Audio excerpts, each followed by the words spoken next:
जी students, अब हम अपना लेक्चर कंटिन्यू करते हैं। लास्ट टाइम हम डिस्कस कर रहे थे कि हम अकाउंटिंग प्रोसेस का जो फर्स्ट स्टेप है वो कैसे परफॉर्म करते हैं। First step of accounting is basically analysis of financial transactions. हमने ये डिस्कस किया था, देखा था कि फाइनेंशियल ट्रांजैक्शन होती है कोई भी बिजनेस की ट्रांजैक्शन जो कि मॉनेटरी टर्म्स में एक्सप्रेस की जा सके, जिसमें कुछ पैसों की बात हो रही है, उसे हम फाइनेंशियल ट्रांजैक्शन कहते हैं।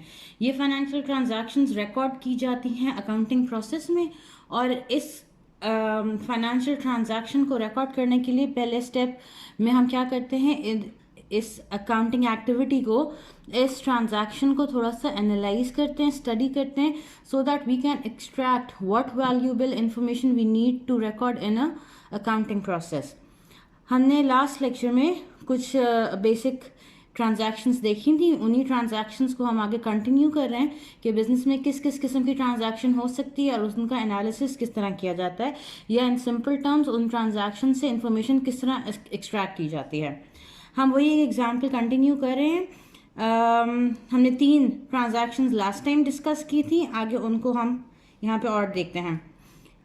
June 8th को business has performed car repair services for a customer and billed and received $7,000।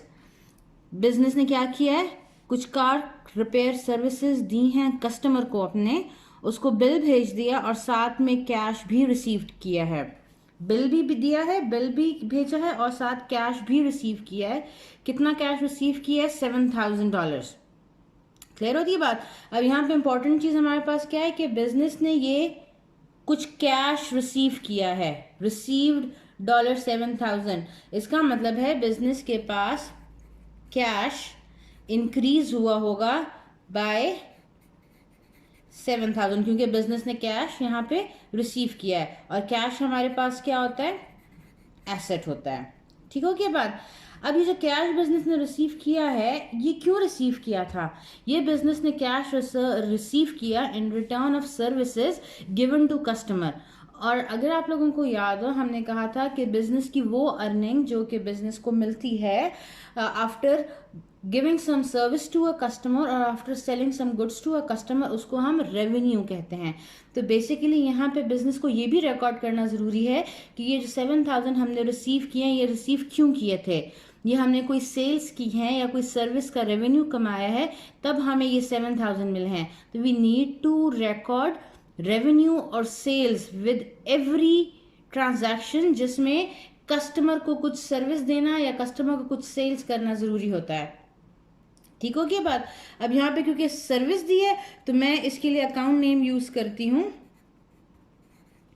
Service revenue, जो कि एक रेवेन्यू अकाउंट है। वो ज्यादा हो गया है कितने से? बाय 7,000। फिर बता रही हूं, बिजनेस ने क्या किया? परफॉर्म की सम सर्विसेज। परफॉर्म सर्विस करने का मतलब है कि कस्टमर को कोई सर्विस दी है, उसकी सर्विस देने के बाद जाहिर बात है जब किसी को सर्विस देते हो तो आपको वो इन रिटर्न पैसों की पेमेंट करता है। तो बिजनेस ने क्या किया? बिल भी बनाया, बिल बना के दिया, और साथ में जितना बिल था उतना कैश रिसीव कर लिया, दैट इज $7,000।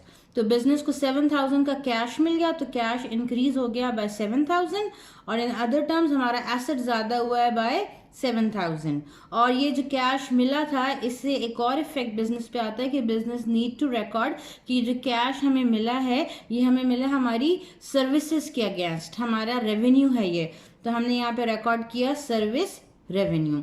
यहाँ पे एक बात याद रखें, अब यहाँ पे क्योंकि बिजनेस ने सर्विस दी थी तो मैंने इसको सर्विस रेवेन्यू का नाम दिया। अगर यहाँ ट्रांजैक्शन में लिखा होता कि business has sold some product, sales की हैं, तो फिर सर्विस रेवेन्यू की जगह हम सेल्स का अकाउंट यूज कर लेते। ये कब करते हैं? जब business has sold goods to customer. इसकी भी नेचर क्या है? ये भी एक रेवेन्यू अकाउंट ही है, रेवेन्यू अकाउंट है, लेकिन जब हम सेल्स करते हैं तो हम रिकॉर्ड करेंगे सेल्स के नाम से।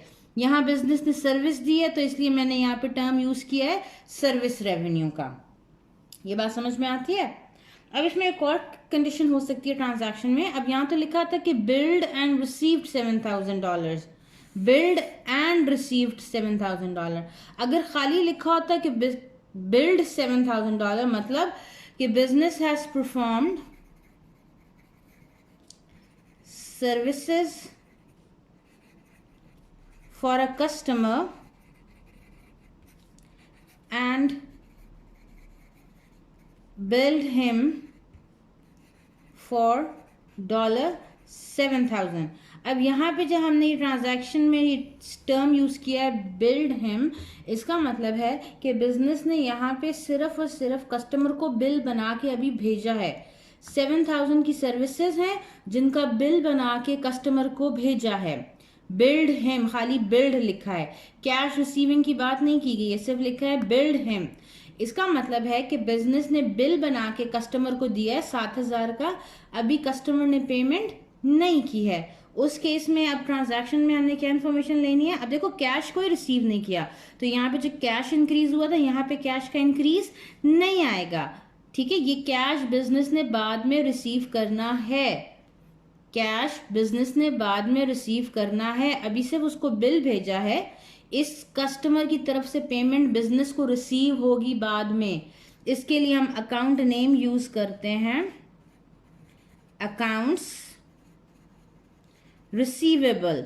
रिसीवेबल का मतलब जो अमाउंट बिजनेस को रिसीव होना है, जो पैसे हमें मिलने हैं, अकाउंट्स रिसीवेबल।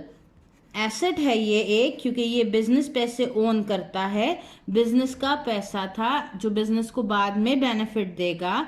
ये रिसीवेबल ज्यादा हो गया है बाय 7,000। और दूसरी तरफ हमारा वही, क्योंकि ये पैसे रिसीव होंगे, क्यों रिसीव होंगे?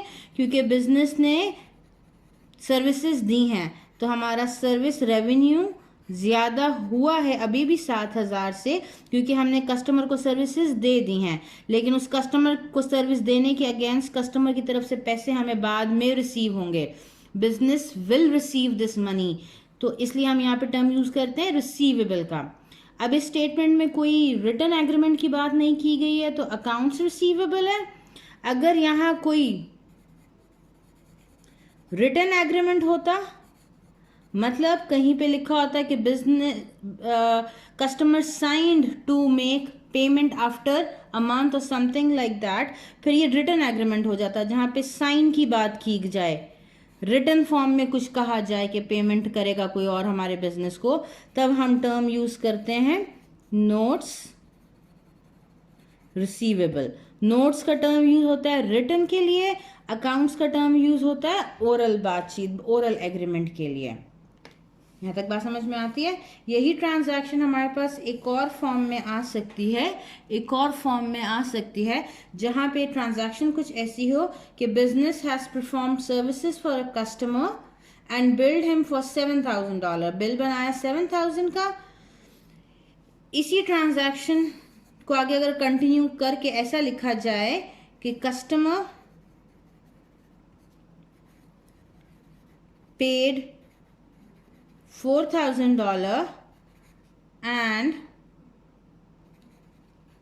rest of the amount will be paid after a month। अब यहाँ पे क्या हुआ है? बिजनेस ने वही सेल्स की हैं, बिजनेस ने सेल्स की थी, बिजनेस ने सर्विस प्रोवाइड की थी, बिल भेजा कस्टमर को 7,000 का, और आउट ऑफ दिस 7,000 कस्टमर ने पे कर दिए 4,000 और बाकी रिमेनिंग अमाउंट वो पे करेगा आफ्टर अ मंथ। फिर बता रही हूँ, कस्टमर ने ये 7,000 में से, अब ये तीसरी सिचुएशन हम की बात करें कि तीसरा केस क्या हो सकता है ट्रांजैक्शंस को रिकॉर्ड करते टाइम। बिजनेस ने 7,000 की सेल्स की, इसमें से 4,000 कस्टमर ने फौरन पे कर दिया, बाकी अमाउंट वो पे करेगा आफ्टर अ मंथ। अब इस केस में हमारे पास कौन सी इंफॉर्मेशन रिकॉर्ड होगी, किस तरह से हमने क्या डेटा एक्सट्रैक्ट करना है? अभी भी सेल्स हुई हैं, सर्विस रेवेन्यू अभी भी ज्यादा हुआ है 7,000 का, क्योंकि बिजनेस ने सेल्स तो सर्विस तो दी थी, 7,000 की सर्विस दी थी, तो हमारा रेवेन्यू बना है 7,000 का। मगर इस 7,000 के रेवेन्यू से सारे पैसे बिजनेस को नहीं मिले हैं, बिजनेस को कैश रिसीव हुआ है जो कि एसेट है, ज्यादा हो गया। कितने कैश रिसीव किया था? 4,000। तो 4000 से कैश ज़्यादा हो जाना चाहिए, और बाकी जो 3000 था, जो बाकी 3000 का अमाउंट था, वो बिजनेस को 1 मंथ के बाद रिसीव होगा। Paid after a month, customer पे करेगा, बिजनेस इसको रिसीव करेगा आफ्टर अ मंथ। तो यहाँ पे हम अकाउंट्स रिसीवेबल जो कि एसेट है वो ज़्यादा हो जाएगा कितने से, 3000 से। ये ए आर मैंने यूज़ किया है अकाउंट्स रिसीवेबल के लिए, ए आर अकाउंट्स रिसीवेबल, ये भी बिजनेस का एसेट है जो ज़्यादा हो जाएगा 3000 से। ये ट्रांजैक्शन कब होगी, जब बिजनेस ने सर्विसेज दी हैं कस्टमर को, उसको बिल बना के दिया है 7000 का, मतलब 7000 वर्थ की सर्विसेज कस्टमर को दी हैं, लेकिन ये सारा 7000 बिजनेस ने रिसीव नहीं किया। Out of this 7000 4000 foreign receive कर लिए हैं, और बाकी अमाउंट जो है वो कस्टमर 1 मंथ के बाद पे करेगा, मतलब बिजनेस 1 मंथ के बाद रिसीव करेगा। सर्विस दी है 7000 की, तो रेवेन्यू हमारा बना 7000 का। आउट ऑफ दिस रेवेन्यू 4000 हमें कैश में रिसीव हो गए हैं, जो हमें अभी मिल गए हैं, तो हमारा कैश ज़्यादा हो गया है बाय 4000। बाकी का 3000 बिजनेस बाद में रिसीव करेगा। जो पैसे बिजनेस को बाद में मिलने होते हैं उनको हम कहते हैं ये रिसीवेबल्स हैं। तो अकाउंट रिसीवेबल जो एसेट है वो ज़्यादा हो जाएगा बाय 3000। अब अगर यहाँ पे लिखा होता है कि and customer paid 4000 and signed an agreement to pay the amount after a month, signed an agreement की बात आ जाती, तो अकाउंट रिसीवेबल की जगह हम यूज़ करते नोट्स रिसीवेबल को। यहाँ तक बात आई होप क्लियर होगी। आगे चलते हैं, अगली टाइप की ट्रांजैक्शन देखते हैं। वही एग्जाम्पल कंटिन्यू हो रही है। जून 15 को बिजनेस ने क्या किया कि business has paid employees salaries of $2000 for first half of June. जून 15 को बिजनेस ने एम्प्लॉइज की सैलरीज दी हैं कितनी, 2000 for first half of June. जून के पहले हाफ की पेमेंट की है बिजनेस ने ऑन 15। जून 15 को, जून 15 की ट्रांजैक्शन है हमारे पास। June 15 business has paid employees salaries of 2000 for first half of June. जून का फर्स्ट हाफ मतलब फर्स्ट 15 डेज के लिए बिजनेस ने एम्प्लॉइज को सैलरी पे की है। तो पे किया है तो बिजनेस पे क्या इम्पैक्ट पड़ेगा, बिजनेस का कैश जो कि एसेट है डिक्रीज हो जाएगा कितने से, $2000 से। कैश एसेट है, डिक्रीज हुआ बाय $2000। क्यों ये डिक्रीज हुआ है, क्योंकि बिजनेस ने ये अमाउंट पे की थी। ठीक हो गया बात। अब ये जो कैश की पेमेंट हुई है, किस वजह से कैश की पेमेंट हुई, क्योंकि ये एम्प्लॉइज की सैलरीज पे की थी फॉर फर्स्ट हाफ ऑफ जून। पहले पूरे 15 दिन कस्टमर से सर्विस ले ली बिजनेस ने, सॉरी एम्प्लॉय से सर्विसेज ले ली बिजनेस ने, और फिर उन एम्प्लॉयज को सैलरी पे की है। अब ये जो पेमेंट है 2000 की, ये किसी प्रीवियस काम की थी, प्रीवियस सर्विस की थी, आगे इस 2000 का कोई बेनिफिट नहीं होगा। तो ऐसी पेमेंट, ऐसा खर्चा, ऐसा एक्सपेंडिचर जो बिजनेस को फ्यूचर बेनिफिट ना दे, उसे हम एक्सपेंस कहते हैं। तो अब हमने यहाँ पे दूसरी चीज़ क्या रिकॉर्ड करनी है, एक एक्सपेंस रिकॉर्ड करना है। उस एक्सपेंस का नाम होगा सैलरीज एक्सपेंस। बिजनेस का एक्सपेंस ज़्यादा हुआ है बाय 2000। फिर बता रही हूँ, business has paid employees salaries of $2000 for first half of June. First से लेके 15 तक एम्प्लॉइज से सर्विसेज ले ली, और उन एम्प्लॉय को उसके अगेंस्ट अब पैसे पे किए हैं बिजनेस ने $2000। ये 2000 की जो पेमेंट की है, इससे बिजनेस का कैश क्या होगा, डिक्रीज कर जाएगा। ये जो डाउनवर्ड एरो है इट मींस डिक्रीज बाय $2000। और ये जो डिक्रीज इन द कैश आया है, ये क्यों आया, क्योंकि बिजनेस ने सैलरी पे की थी। तो हमने रिकॉर्ड करना है यहाँ पे बिजनेस ने खर्चा किया है, बिजनेस ने एक एक्सपेंस बनाया है। ये कैश कहाँ स्पेंड किया, किस चीज़ पे खर्च किया, सैलरीज पे की थी उसके ऊपर खर्च किया है, तो हम साथ में रिकॉर्ड करते हैं सैलरीज एक्सपेंस, बिजनेस का ये खर्चा हुआ था, इसकी वजह से बिजनेस का ये कैश डिक्रीज हुआ है। अब यहाँ पे सैलरीज आए, इसी तरह बिजनेस के और एक्सपेंसेस हो सकते हैं, यूटिलिटी बिल हो सकता है, यहाँ लिखा हो जा सकता है कि employee paid utility bills of let's suppose $1,500। अब ये जो यूटिलिटी बिल की पेमेंट है ये भी होती है कब, पीरियड ख़त्म होने के बाद, ये भी एक्सपेंसेस हैं। तो ट्रांजैक्शन होगी कैश जो कि एसेट है, डिक्रीज हुआ बाय 1500, और यूटिलिटी बिल्स एक्सपेंस बना, ज़्यादा हुआ बाय $1,500। ये उस केस में जब यूटिलिटी बिल्स पे किए हैं। यहाँ रेंट भी हो सकता कि बिजनेस पेड रेंट ऑफ इतना अमाउंट, रेंट, तो फिर यहाँ पे आ जाता, यहाँ पे इस एक्सपेंस की जगह आ जाता रेंट एक्सपेंस। बिजनेस ने अगर रेंट पे किया होगा तो रेंट एक्सपेंस, बिजनेस ने इलेक्ट्रिसिटी बिल पे किया तो इलेक्ट्रिसिटी बिल, बिजनेस ने टेलीफोन बिल पे किया तो बिजनेस का टेलीफोन बिल एक्सपेंस, बिजनेस ने सैलरीज पे की हैं तो यहाँ आ गया सैलरीज एक्सपेंस। यहाँ तक बात समझ में आती है? ये ट्रांजैक्शन का एनालिसिस हमने किया उस केस में जब बिजनेस कोई एक्सपेंस करता है और फिर उसकी पेमेंट कर देता है फौरन।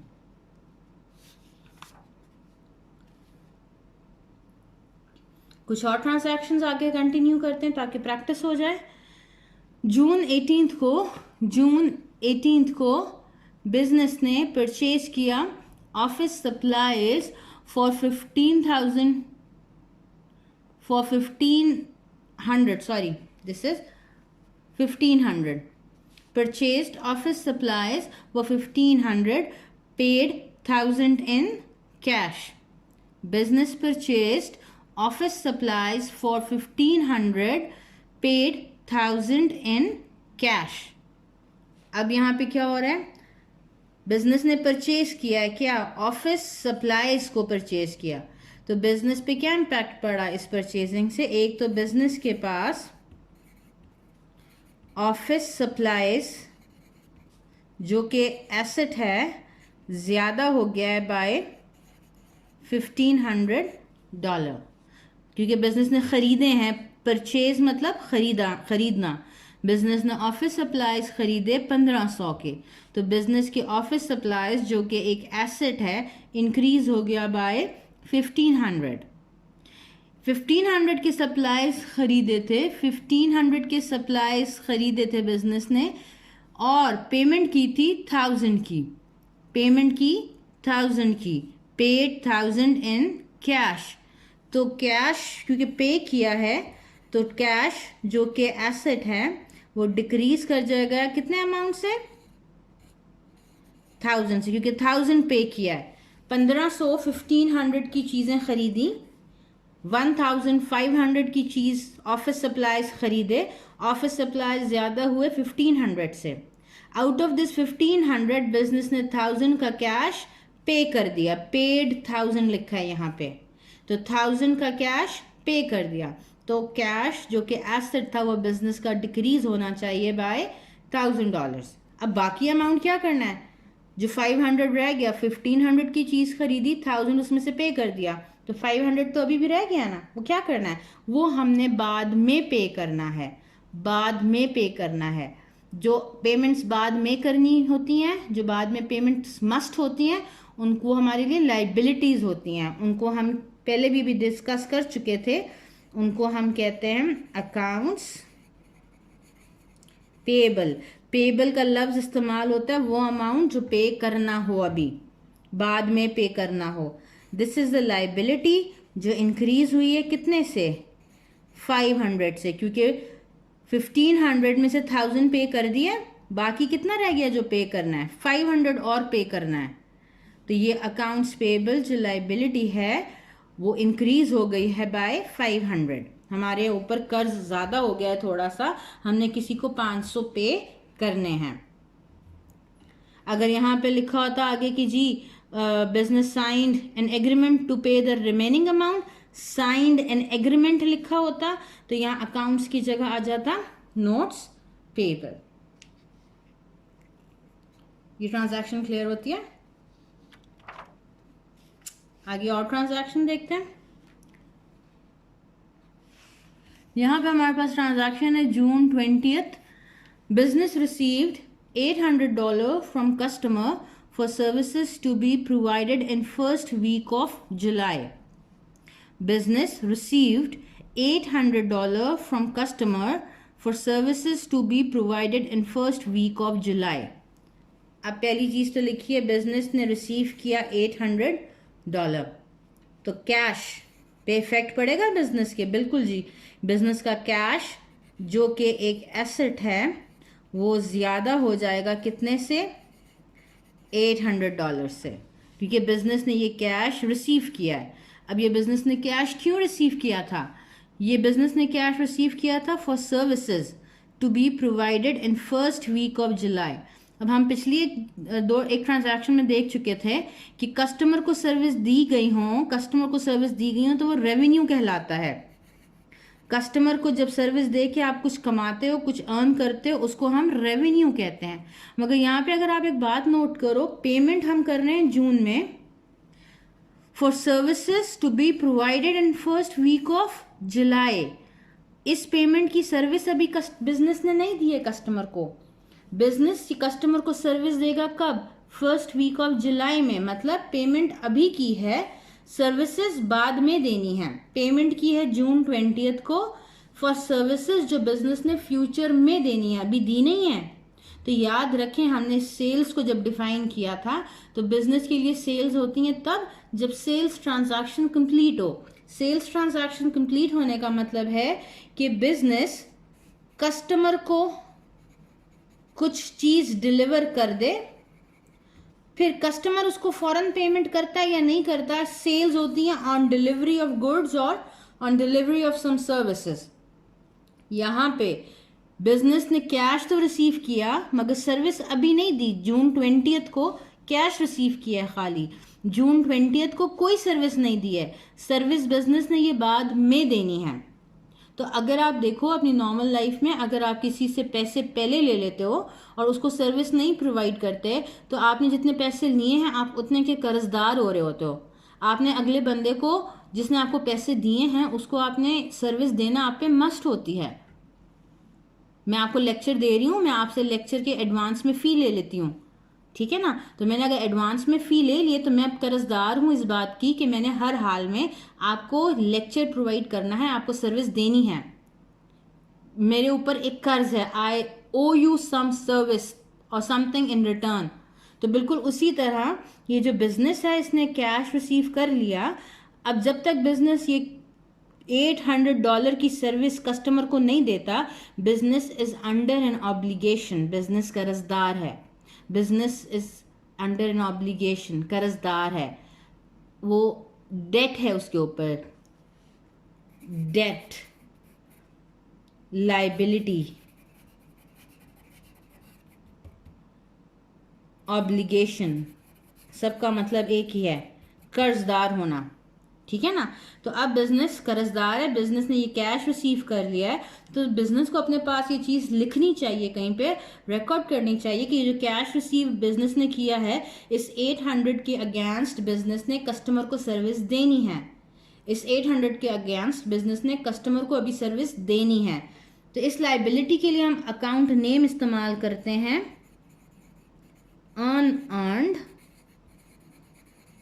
रेवेन्यू, जो कि एक लाइबिलिटी है, ज़्यादा हो गई है बाय $800। अब ये अर्नड रेवेन्यू मैंने टर्म लिखा है, अकाउंट नेम इस्तेमाल किया है, ये इस सिंपल रेवेन्यू से डिफरेंट है। ये रेवेन्यू से अलग अकाउंट नेम है। ये वो रेवेन्यू है जो बिजनेस ने अभी अर्न नहीं किया, अनअर्न्ड लिखा है, कमाया नहीं है अभी तक। ये बिजनेस के लिए एक लाइबिलिटी है। तो याद रखें कहीं पे भी अनअर्न्ड रेवेन्यू लिखा हो, अनअर्न्ड रेवेन्यू लिखा हो, रेवेन्यू के साथ अनअर्न्ड लिखा हो, सेल्स के साथ अनअर्न्ड लिखा हो, इसका मतलब है ये वो रेवेन्यू है, वो सेल्स है, वो इनकम है जो बिजनेस ने अभी अर्न नहीं की है। बिजनेस ने अर्न क्यों नहीं की है? क्योंकि बिजनेस ने कैश रिसीव कर लिया था, उस कैश के अगेंस्ट जो सर्विस या गुड्स देनी थी वो डिलीवर नहीं की हैं। ये एक लाइबिलिटी है जो ज्यादा हुई है बाय $800। बात क्लियर होती है? एक और ट्रांजैक्शन देखते हैं यहाँ पे। On June 25th on June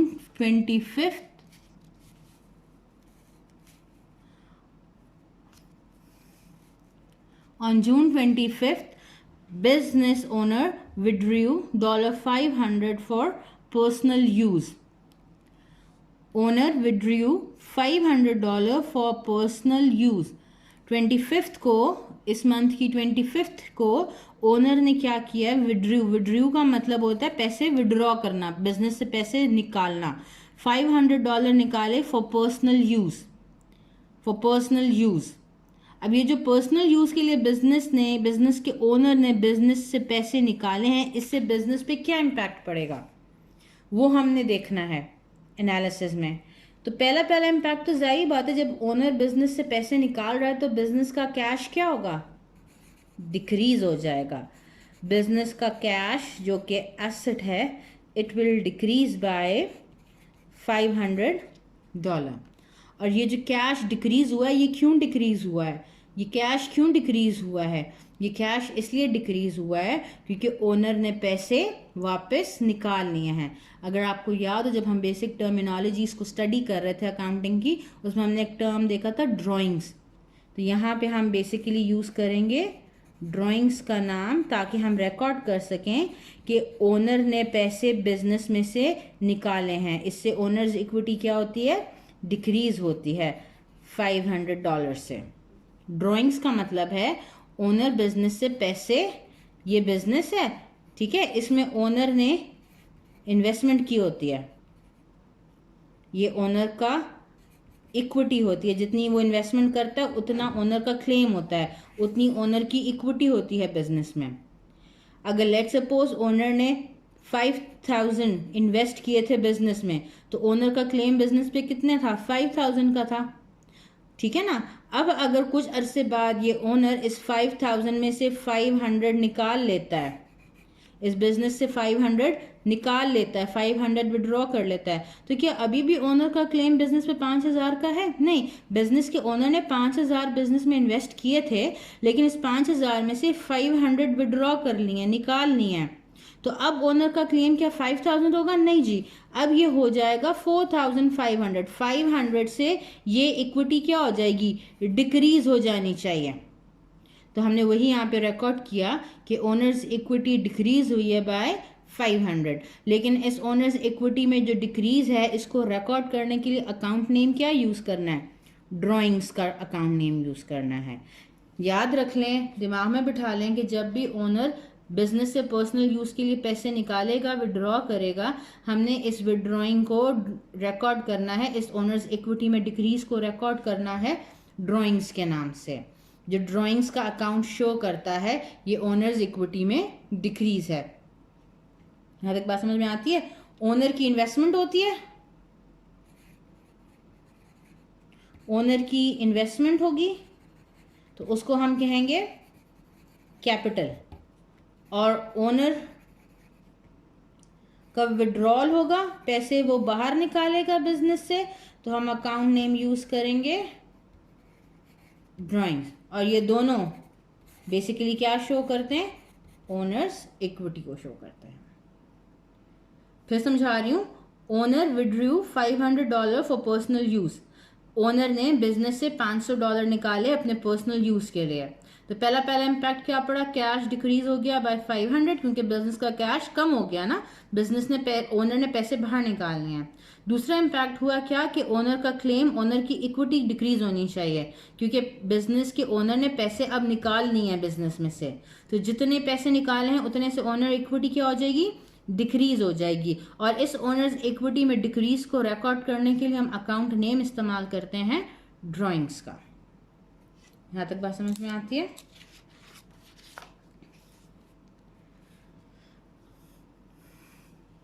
last transaction है आज की, जून 30 को बिजनेस ने पे किया utility bills for month of June $1700। Business ने पे किया utility bill for month of June 1700।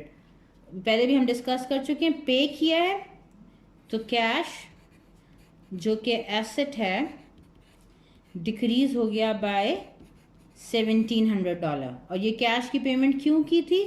क्योंकि बिजनेस पे यूटिलिटी बिल एक्सपेंस बना है। अभी हम पहले ये डिस्कस कर चुके हैं, ज़्यादा हो गया बाय 1700। फिर बता रही हूँ on June 30 business paid utility bills for month of June $1700। तो पे किया 1700 तो कैश एसेट डिक्रीज हो गया बाय 1700। और ये कैश की पेमेंट जो की थी क्यों की गई थी? क्योंकि बिजनेस पे यूटिलिटी बिल्स का एक्सपेंस खर्चा बना था, तो यूटिलिटी बिल एक्सपेंस रिकॉर्ड करना है जो कि है इंक्रीज हुआ बाय $1700। Is it clear? ये हमने आज देखा कि डिफरेंट अकाउंटिंग ट्रांजैक्शंस को, बिजनेस की ट्रांजैक्शंस को का एनालिसिस कैसे करते हैं। यही एनालाइज डेटा फिर आगे जाके सेकंड स्टेप ऑफ अकाउंटिंग में रिकॉर्ड होता है।